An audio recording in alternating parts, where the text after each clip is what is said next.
오늘 주신 말씀 계시록 4장 1절부터 5절 말씀 다 같이 소리내어서 함께 말씀을 봉독함으로 말씀을 받겠습니다. 말씀 가운데 계신 주님의 계시 음성을 들으시기 바랍니다. 4장 1절입니다. 2일 후에 내가 보니 하늘에 열린 문이 있는데 내가 들은 바 처음 내게 말하던 나팔 소리 같은 그 음성이 이르되 이리로 올라오라. 이후에 마땅히 일어날 일들을 내가 내게 보이리라 하시더라. 내가 곧 성령에 감동되었더니 보라, 하늘에 보좌를 베풀었고 그 보좌 위에 앉으신 이가 있는데 앉으신 이의 모양이 벽옥과 홍보석 같고 또 무지개가 있어 보좌에 둘렀는데 그 모양이 녹보석 같더라. 그 보좌에 둘러 24 보좌들이 있고 그 보좌들 위에 24 장로들이 흰 옷을 입고 머리에 금관을 쓰고 앉았더라. 보좌로부터 번개와 음성과 우레소리가 나고 보좌 앞 켠 등불 7이 있으니 이는 하나님의 7 영이라. 아멘. 이는 하나님의 말씀입니다. 하나님의 크신 은혜와 우리 구주 예수 그리스도의 사랑과 성령님이 임하셔서 우리로 깨닫게 하시고 진리를 아는 기쁨을 누리게 하시고 또 말씀이 힘이 되어 승리하는 복된 저와 여러분 우리 모든 성도가 되시기를 주님의 이름으로 간절히 축원합니다. 축복합니다. 계시록 4장은 장면이 확 바뀌는 게 보이죠. 더욱 마음을 우리가 좀 주목하셔서 이 장면을 좀 보시기 바랍니다. 오늘 3절까지만 얘기하고 끝내려고 합니다. 아주 중요한 얘기 오늘 좀 할 텐데 주목해서 우리가 새로운 장에 들어왔으니까 마음을 열치고 말씀을 함께 상고할 수 있기를 바랍니다. 이 후에 내가 보니 이제 쭉 계시록 3장까지 계시가 끝나고 이 후에 내가 보니 하늘에 열린 문이 있는데 하늘 보니까 문이 열려 있어요. 처음에 내게 말하던 나팔 소리 같은 음성이 이르되 이리로 올라오라. 이리로 올라오라. 이후에 마땅히 일어날 일을 내가 네게 보이리라. 이제 본격적으로 이제 계시록 우리가 기대하는 예언서로서의 계시록이 상상이 되시죠.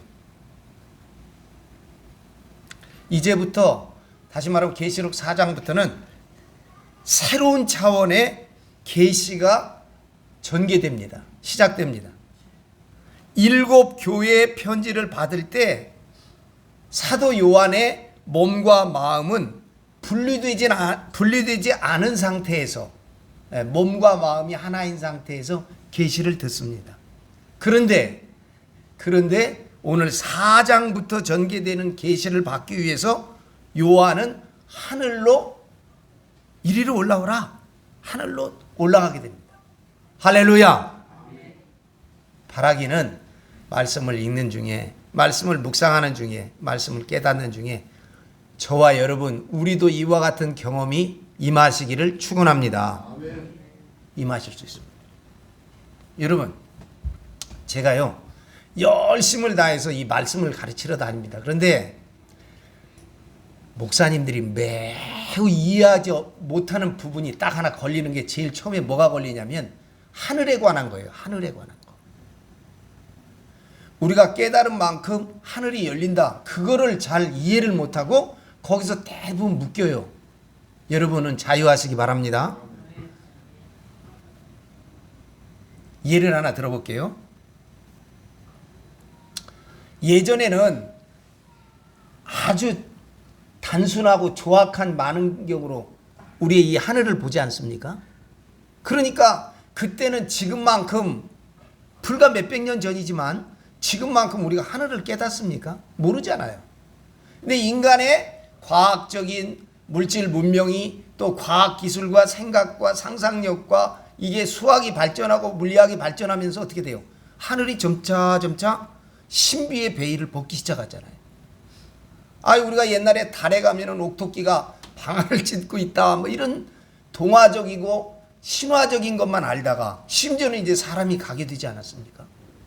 그래서 한 번도 우리에게 보여주지 않았던 달의 뒷면을 찍기도 하고요. 지금 우리나라 위성이 돌고 있지 않습니까? 머지않아 뭐 거기 가서 뭐 이거 채취해오는 거하고 거기다 기지를 건설하려고 지금 전 세계가, 우리가 과학기술 물질 문명이 발전하니까 발전할수록 그 문 자꾸 열려가잖아요. 열리잖아요. 그렇죠. 여러분, 하나님이나 하늘도 우리의 깨달은 만큼, 우리의 믿음에 성장하고 자라는 만큼 열리게 되는 줄을 믿으시기 바랍니다. 그걸 계명이라고 그랬잖아요. 제가 10개자 밝을 명자, 하늘이 자꾸 열리는 거예요. 근데 이제 어떤 사람들은 아니 하나님이 하늘을 딱 창조했으면 창조한 거지 뭘 그렇게, 그런 의미가 아니죠. 하나님이 창조하신 그 하늘이 우리의 깨달음을 통해서 점차 확장돼 가고 점차 어떻게 해요? 넓어져 갑니다. 아담이라는 사람이 제일 처음에 다 목매무지한 데를 뚫고 어딜 가요? 낙원에 이르릅니다. 거기서 선악의 열매, 생명나무 열매 있는 데까지 가서 계시하잖아요. 여러분, 저와 여러분이 이 땅에서 살면서 말씀을 깨닫고 말씀이 열려지는 바로 그 순간이 낙원에 있는 순간이에요. 아마 우리는 이 땅의 생을 다 마감하고 하나님이 부르셔서 하나님 재림하기 전에 하나님 나라 간다면 낙원에 가 이를 것입니다. 하나님 나라는 갈 수 없어요. 왜냐? 영과 육이 온전해질 때 부활하여 하나님 나라에 가는 겁니다. 우리는 그 중간 낙원에, 강도에게 약속했던 그 낙원에 이르게 될 줄로 믿습니다. 바울이 셋째 하늘에 올라가서 계시를 받을 때가 있었어요. 고린도후서 12장 1절부터 4절까지 보면 그의 고백이 나오는데, 자기가 몸 밖에 있었는지 몸 안에 있었는지 모르는 상태라는 거예요. 말씀드렸죠. 사도 요한이 지금 소아시아 7교회 계시를 받을 때는 몸과 마음이 분리되지 않았어요. 하나였었어요. 근데 바울의 표현에 따르면 4장부터, 계시록 4장이 전개되면서부터는 어떻게 돼요? 몸 밖에 있었는지 몸 안에 있는지 몰라요. 분리가 돼 있어요. 다시 말씀드리면 우리의 영혼이 탈원된 상태, 뭔가 분리되어진 상태, 이런 거를 황홀경이라고도 하죠. 엑스터시, 어떤 영적인 충만함 속에 들어가는 거지. 말씀을 통해서 우리도 이와 같은 경험 속에 인도받기를 바랍니다. 그런 황홀경 속에서 지금 계시를 받는 것입니다.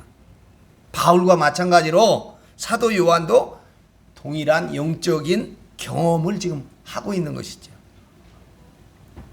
이 일 후에 내가 보니 7 소아시아 교회에 보내는 편지의 계시를 받은 후에 새롭게 전개되는 새 계시의 마당을 이게 뜻하고 있습니다. 7 교회에 보내는, 소아시아 7 교회에 보내는 편지는 평면적인 땅의 차원에서 계시를 받았지만 4장 1절부터는 입체적인 이제 하늘 차원에 올라가 받는 계시다 하는 것을 우리가 분명히 볼 수 있습니다. 하늘에 열린 문이 있는데 이 문은 하나님의 비밀을 열어 보여주시는 계시의 문인 줄로 믿습니다. 하나님이 보여주시는 계시의 문이에요. 그 문을 하늘에 열린 문이다 그렇게 표현했어요.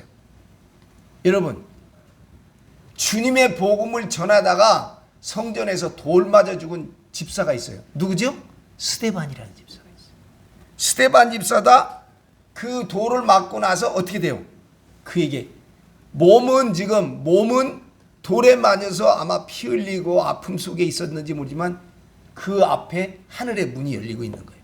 그렇죠? 그래서 스데반도 사도행전 7장 56절에 보니까 하늘이 열리는 걸 봐요.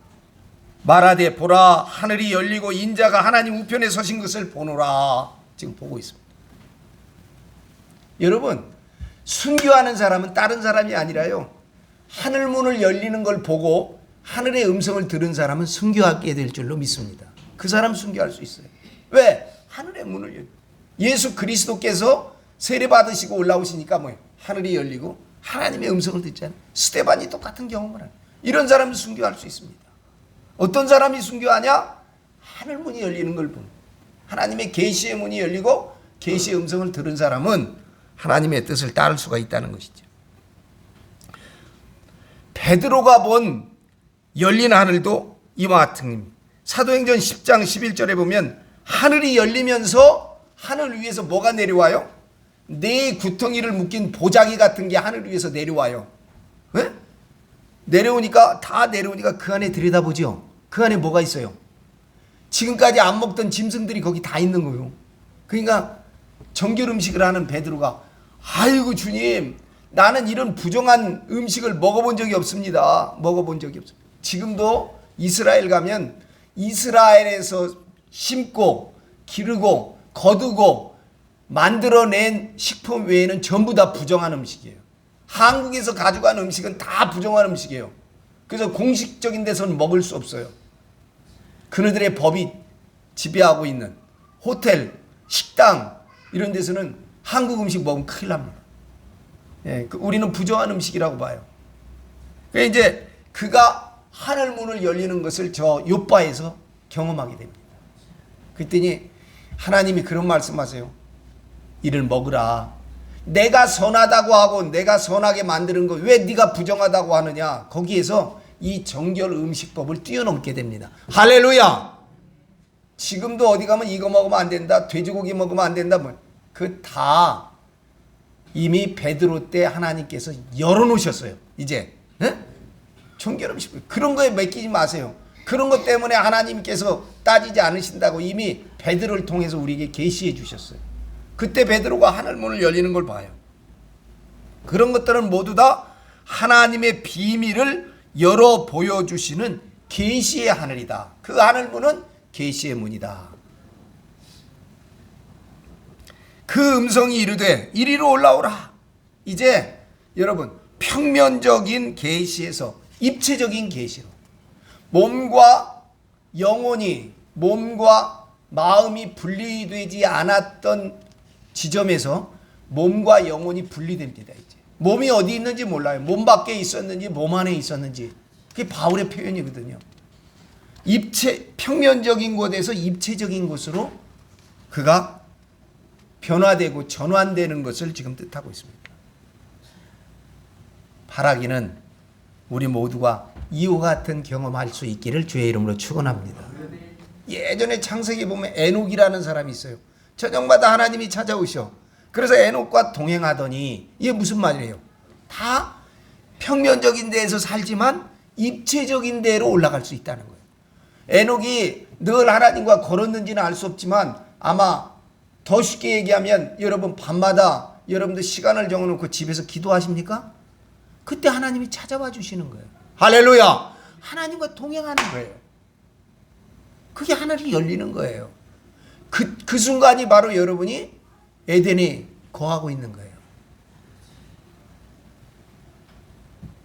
바울이 셋째 하늘에 올라간, 그래서 그곳에서 예수 그리스도의 비밀을 계시받고 깨달은 것처럼 요한, 이 사도 요한이 올라간 하늘도 셋째 하늘이다. 성경을 통해서는 그렇게 유추할 수 있습니다. 여러분, 셋째 하늘, 지금까지도 말씀드린 낙원, 이곳은 하나님의 비밀을 깨달을 수 있는 하늘인 것을 믿으시기 바랍니다. 이 때문에 처음의 사람 아담도 낙원에서 생명나무 열매를 따먹는 비밀을 계시받기 위해서 하나님 앞에 구도하다가 잘못되어서 실수하고 타락하게 되는 것이죠.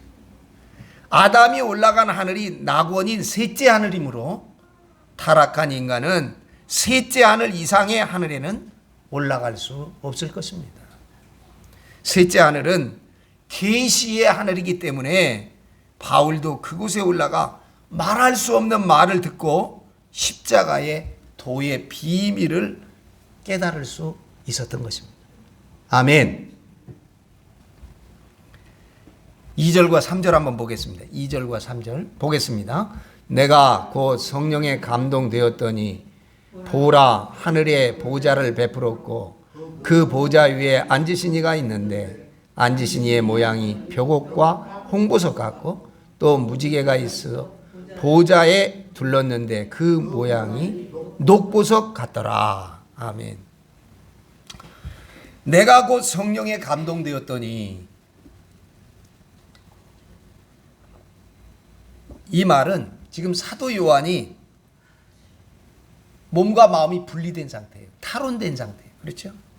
입신의 상태라고 그러죠. 우리는 황홀경에서 지금 계시받고 있는 것을 말하고 있습니다. 내가 성령에 완전히 취했다. 세술에 취했어요. 성령의 감동함을 받았어요. 할렐루야. 우리도요, 분명히 믿고 바라기는 여기서 드리는 말씀들이 여러분 어려워요. 그리고 참 난해한 것들도 많아요. 목사님만 알고 떠드는 건지 모르고 떠드는 건지 난 잘 이해가 안 가고.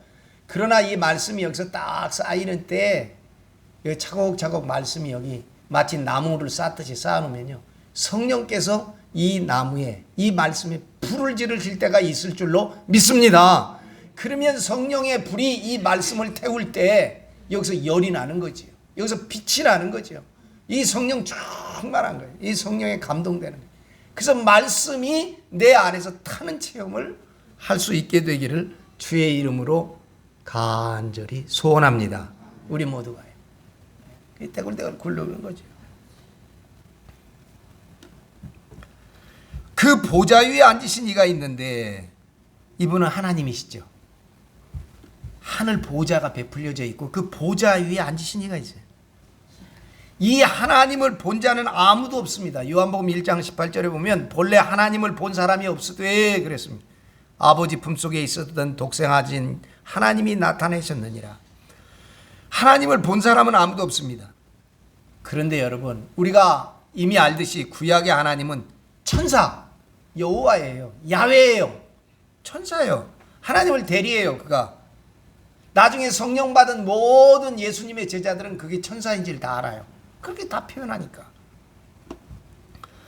그런데 모세는 그 대리자 여호와의 뒷모습만 봐요. 등만 보았을 뿐이지 얼굴을 보지 못합니다. 어디서? 시내산에서.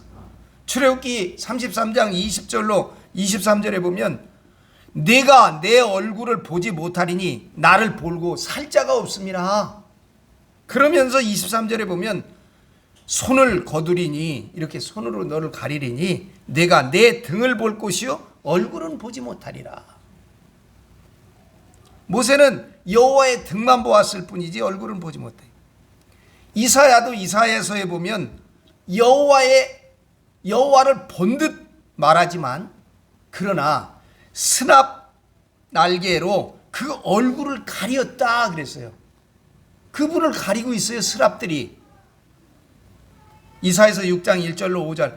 내가 본즉 주께서 높이 들린 보좌에 앉으셨는데 스랍들이 모시고 섰는데 각기 6날개가 있어 그들로 자기의 얼굴을 가리었고, 그러면서도 그가 뭐라고 말하냐면 만군의 여호와이신 왕을 배웠음이로다.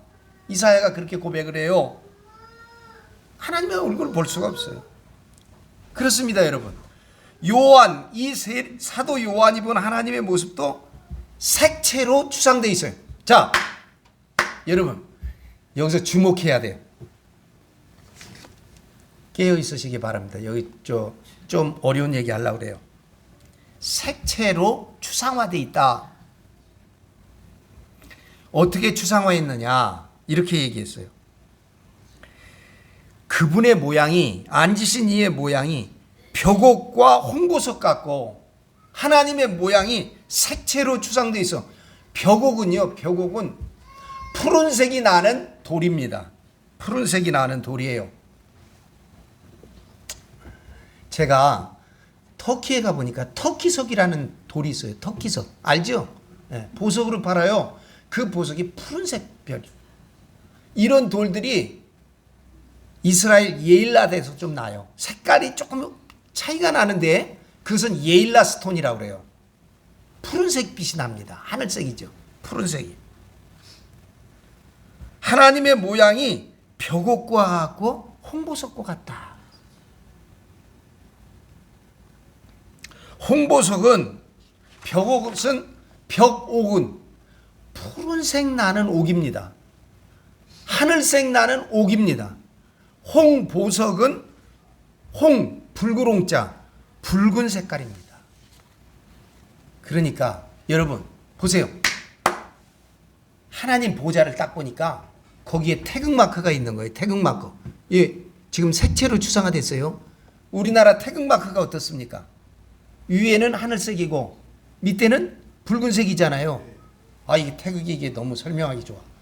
하늘 보좌를 딱 보니까 태극마크가 있는 거예요. 태극, 이렇게 색채로 지금 사도 요한이 하나님을 추상화하고 있습니다. 하늘의 색과 하늘색, 붉은색은 지금 태극마크처럼 태극을 의미하죠. 보좌에 앉으신 하나님의 모양이 태극으로 이 색채적으로 추상화되어서 우리에게 지금 계시하고 있습니다. 태초에 인간을 창조하실 때 하나님의 형상으로 남자와 여자를 창조합니다. 두 번째 보니까 여기 이렇게 있어요. 또 무지개가 있어.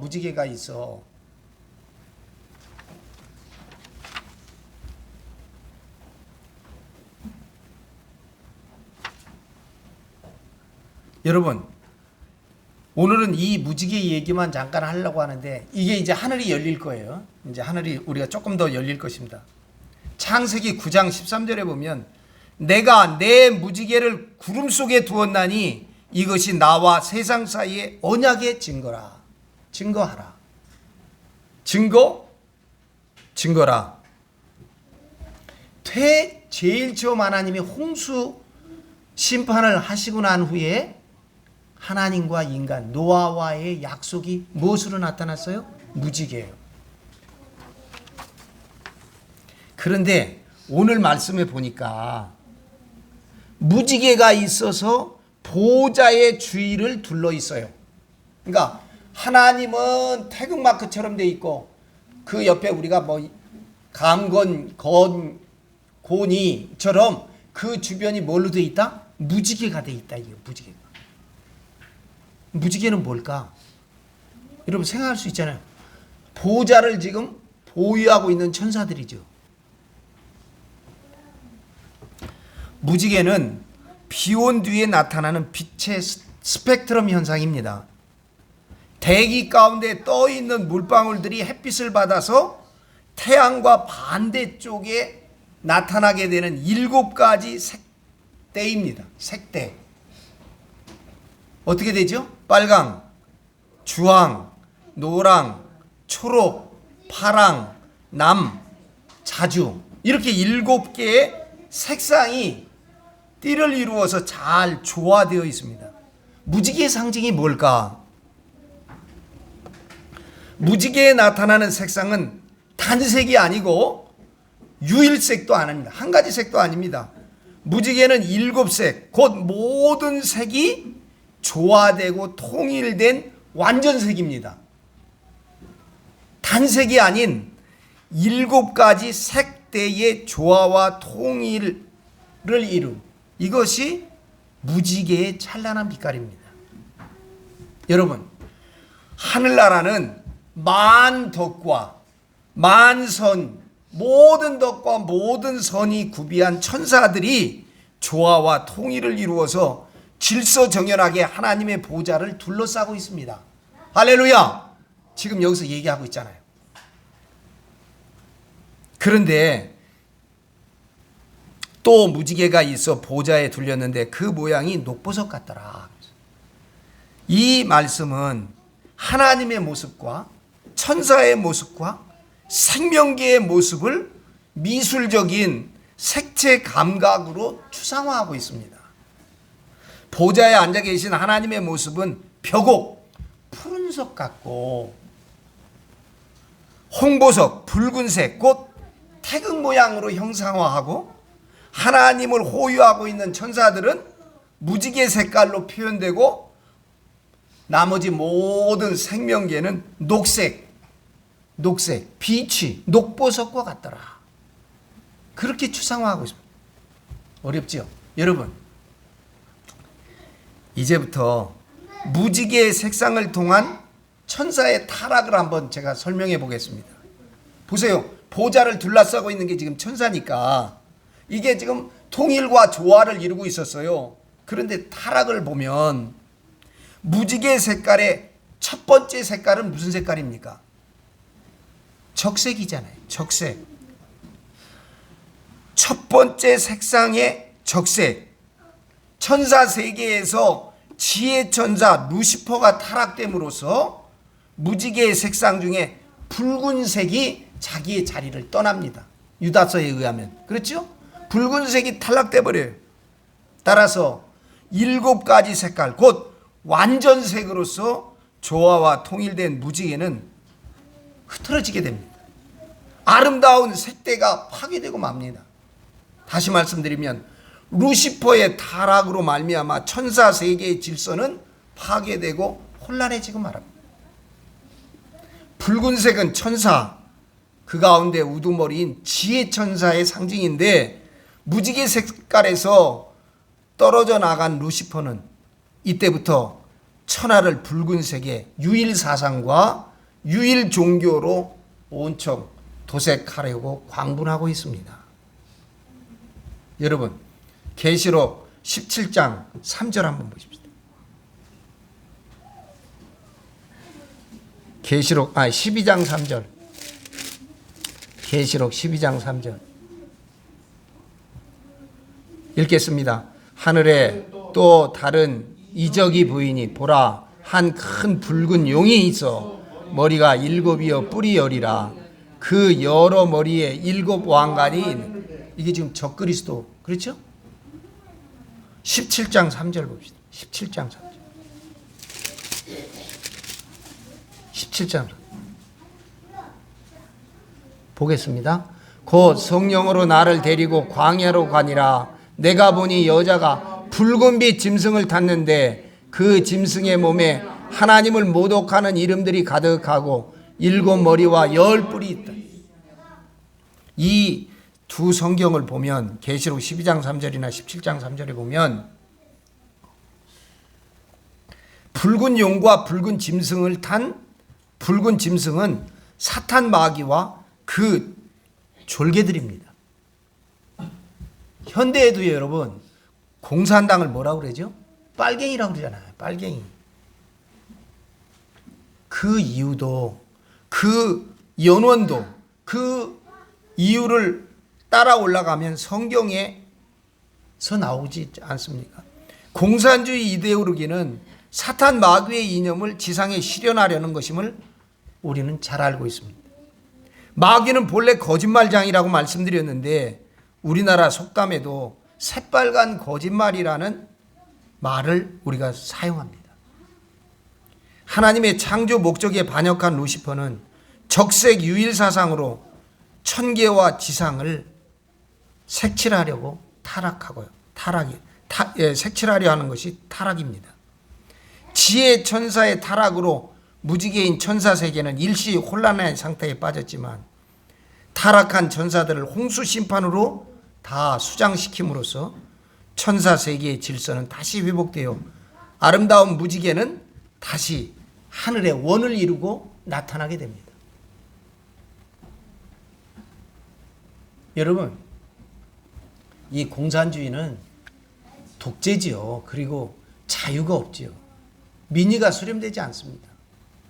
제가 한동안 중국 공산당이 말이에요. 민주주의 국가들보다 결단력도 빠르고 집행도 빠르고 의결도 빠르고 저 사람들 괜찮겠는데? 그랬더니 중국의 시진핑이 집권을 장기로 이끌고 가면서 벌써 중국도 흐트러지는 것 같아요. 중국이 흔들리잖아요. 러시아의 푸틴이라는 대통령이 장기화 독재를 몰더니 지금 저렇게 이상한 일을 벌이고 있지 않습니까? 전 세계를 혼란과 어려움에 빠뜨리고 있지 않습니까? 이 공산주의 이거는요 하나의 이념입니다. 예? 그걸로 지금 이 거짓된 이데올로기와 이런 것으로 세계를 지금 유일한 종교, 유일한 체제, 이건 다 공산주의, 이 타락한 마귀의 체제입니다. 그렇게 도장시키려고 그래요. 마귀가.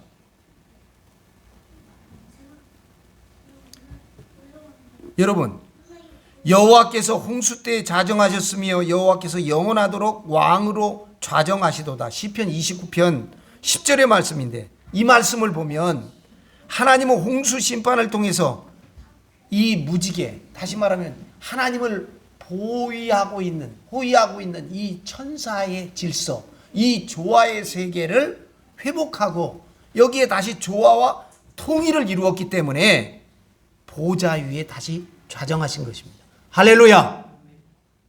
이 무지개의 뜻을 알지도 못하고 성경을 해석해내지도 못하고 이게 뭐 하나님의 큰 궁창이라느니 지상과 천상을 연결하는 가교라느니 이런 신화적이고 동화적인 얘기를 하는 그런 해석을 너무나 많이 한다는 거예요.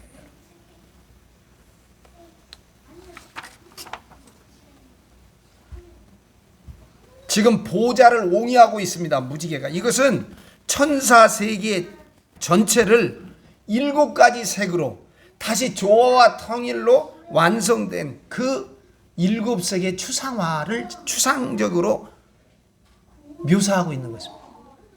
노아 때 이미 회복했어요. 근데 이게 또 타락하잖아요.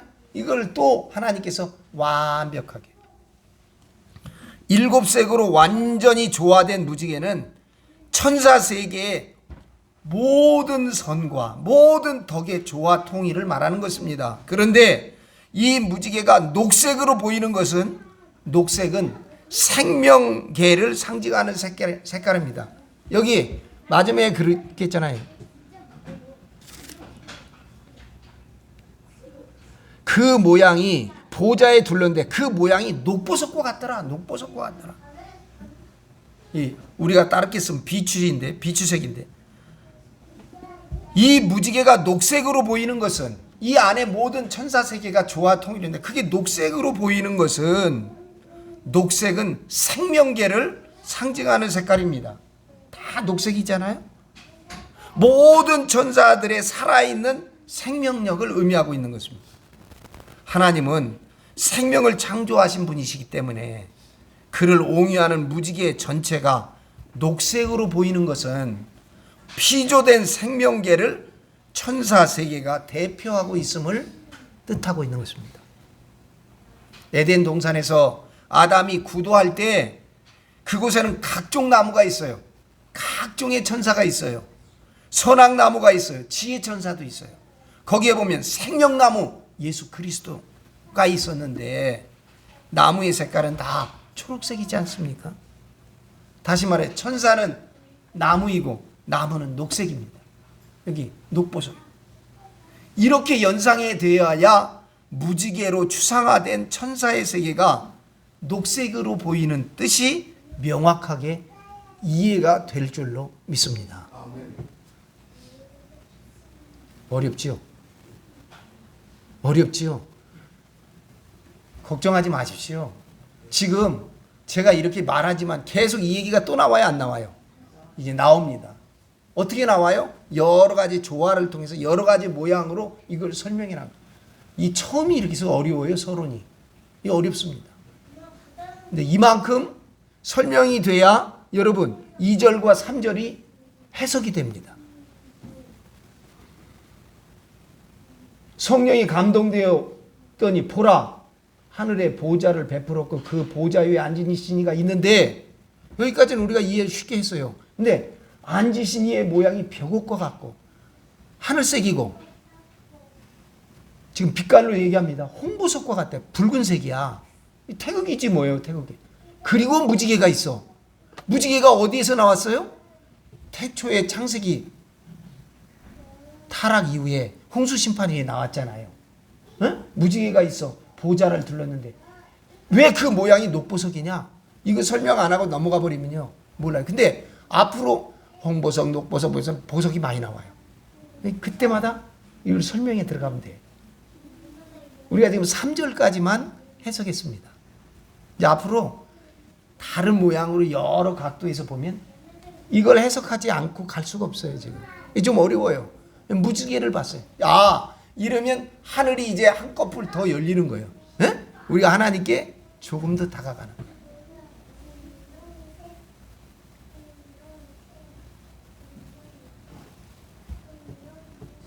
공산주의 이데올로기는 공산주의, 이것은 붉은 천사, 타락한 천사, 타락한 천사의 운두머리인 지혜 천사의 상징인데, 이 루시퍼는 붉은 색깔의 유일 사상, 붉은 색깔의 유일 종교로 도색하려고 광분하고 있습니다. 이것과 싸우는 것이죠. 우리가 싸울 것입니다. 거짓, 그리고 잘못된 이데올로기.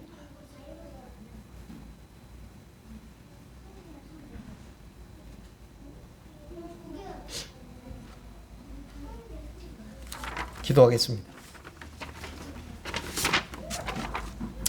영원하신 생명과 구원의 하나님, 길과 진리와 생명의 빛으로 우리를 구원하여 주심을 감사합니다.